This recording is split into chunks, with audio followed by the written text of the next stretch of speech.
জয় বজরংবলী।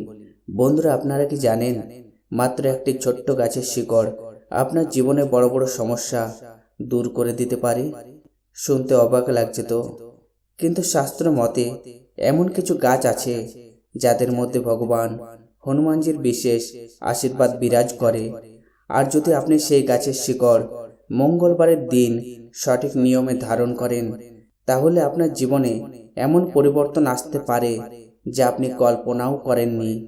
দারিদ্র্য দূর হবে, বাধা বিপত্তি কমবে, ভাগ্য আপনার পক্ষে ঘুরে দাঁড়াবে, আর জীবনে আসবে সাফল্য সমৃদ্ধি।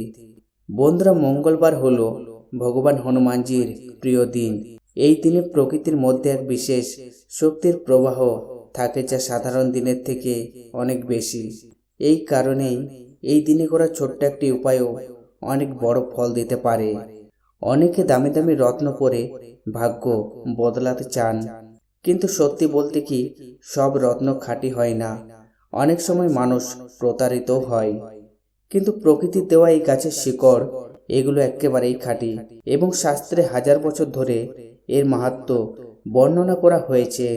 এখন প্রশ্ন হলো, কোন শিকড় সবচেয়ে শক্তিশালী ও শুভ বলে মনে করা হয়? অনন্তমূলের শিকড়। শাস্ত্র মতে এই শিকড় ধারণ করলে মঙ্গল দোষ, নবগ্রহের সমস্যা, এমনকি জীবনের বিভিন্ন বাধা থেকেও মুক্তি পাওয়া যায়। এবার জেনে নিন সঠিক পদ্ধতি।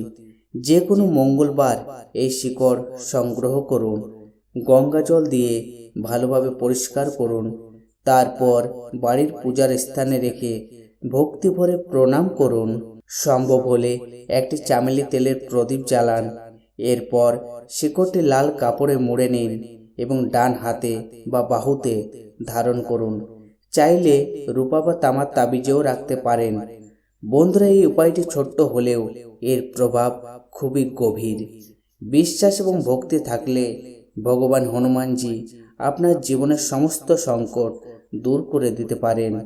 কারণ তিনি শুধু দেবতা নন, তিনি হলেন সংকট মোচন।